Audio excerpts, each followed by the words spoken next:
Hola, mi nombre es María Fernanda Mancilla Ramírez y les voy a hablar del lupus eritematoso sistémico de patología. El lupus eritematoso sistémico es una enfermedad autoinmune. Esta se caracteriza porque afecta varios órganos y por una gran serie de autoanticuerpos, en específico los anticuerpos antinucleares, y también a la lesión que se da por el depósito de inmunocomplejos y la unión de los anticuerpos a las células y a los tejidos. En el espectro de autoanticuerpos en el lupus, vimos que la principal característica del lupus es que hay una producción masiva de autoanticuerpos.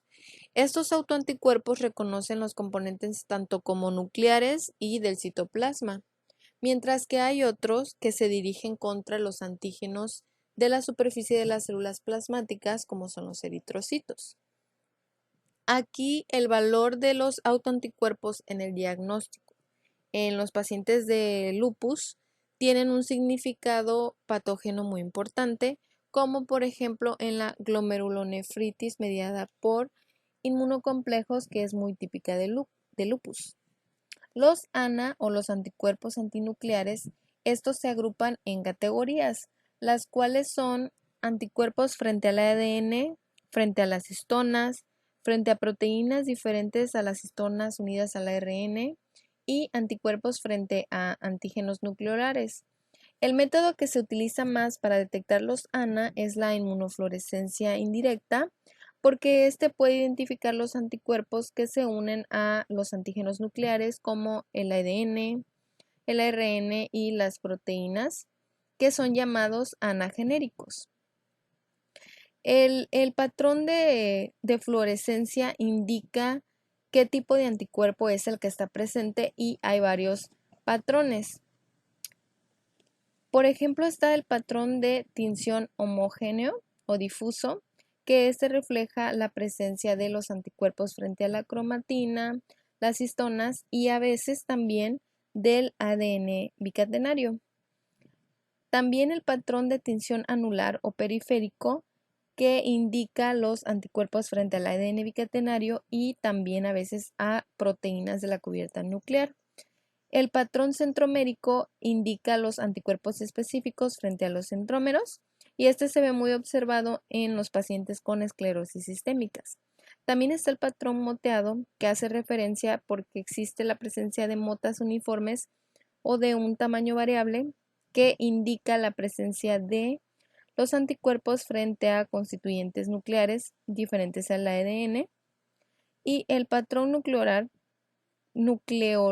que es el último, que este presenta o se refiere que hay presencia de algunas manchas definidas de fluorescencia dentro del núcleo y representan los anticuerpos frente al ARN. Como mencioné que hay otros anticuerpos, estos son los que reconocen o se dirigen contra las células sanguíneas, como lo son los eritrocitos, las plaquetas y los linfocitos. También los pacientes con lupus tienen una presencia de anticuerpos antifosfolipídicos en un 30 o 40% de ellos. Estos anticuerpos contra las células sanguíneas en realidad van dirigidos contra los epítopos de las proteínas plasmáticas, que se revelan cuando las proteínas forman los complejos fosfolipídicos. Los anticuerpos se unen a los fosfolípidos y esto puede prolongar el tiempo de una trombosis plastina parcial. Por tanto, estos anticuerpos se les ha denominado anticoagulante lúpico. Aquí los pacientes con anticuerpos antifosfolipídicos tienen muchas complicaciones con la coagulación excesiva, como en la trombosis.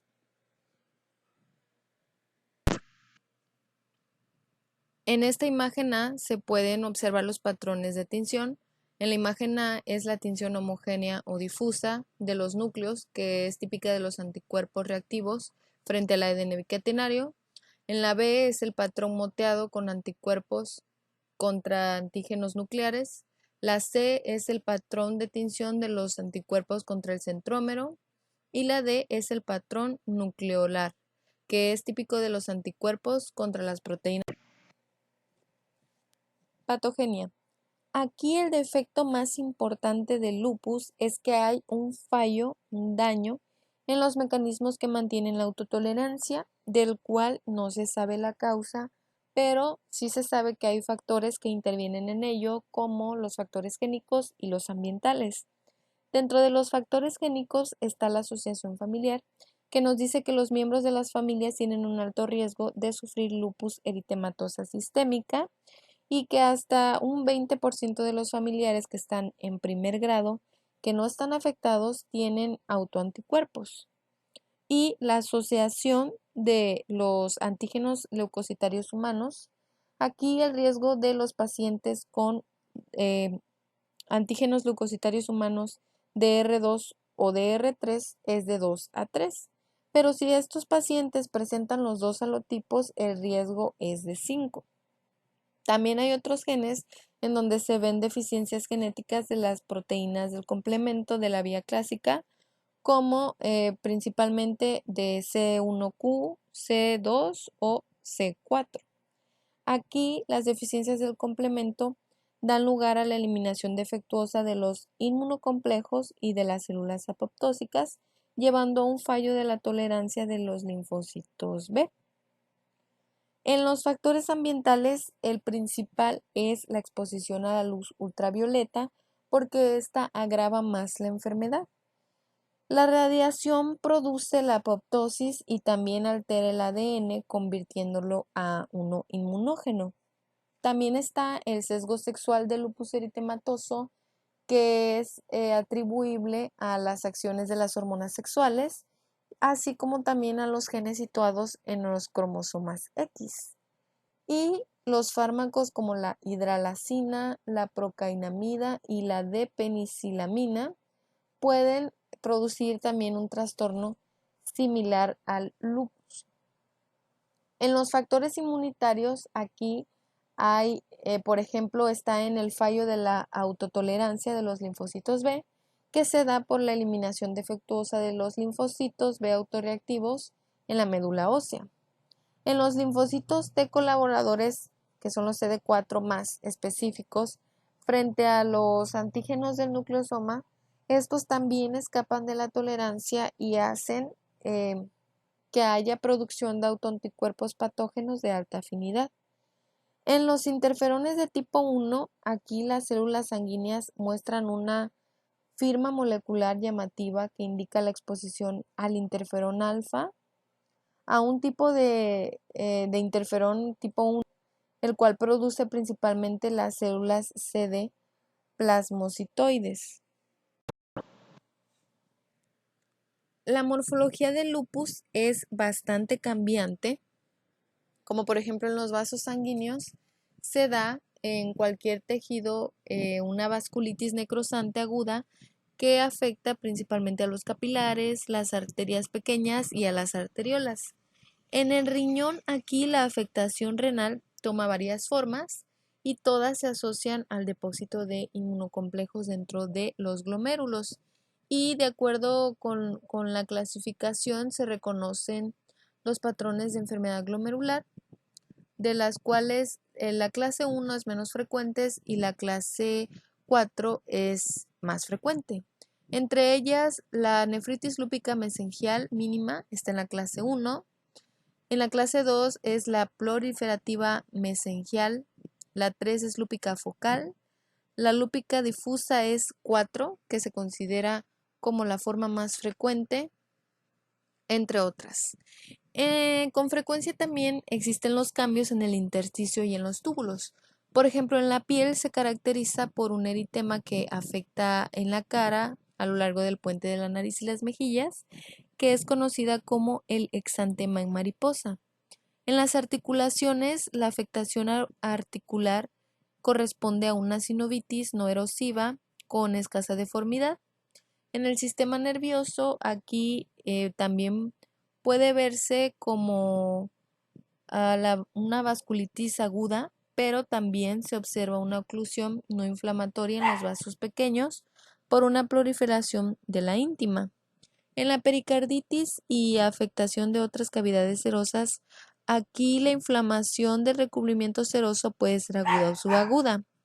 Durante la fase aguda, las superficies mesoteliales están cubiertas de exudado fibroso, después se hacen gruesas, se opacan y se cubren de un tejido fibroso velloso que puede provocar la obliteración parcial o total. En el vaso, la esplenomegalia, el engrosamiento capilar y la hiperplasia folicular, estas son las características más frecuentes.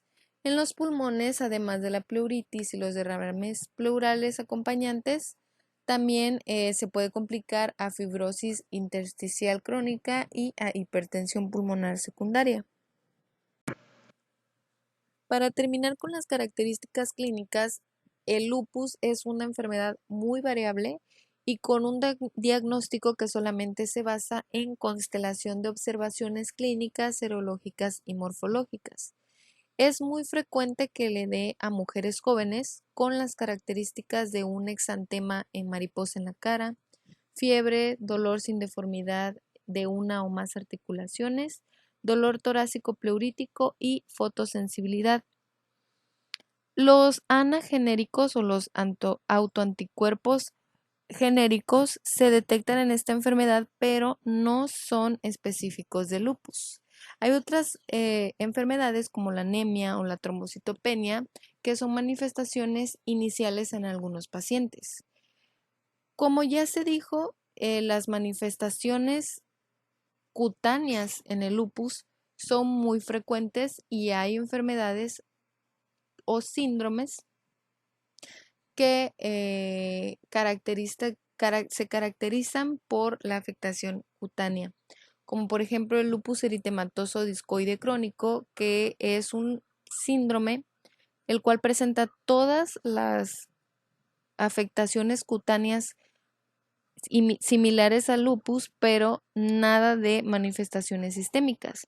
Y en el lupus eritematoso inducido por fármacos, aquí se produce por los fármacos como la hidralazina, la procrainamida, la isocianida y la de penicilamina.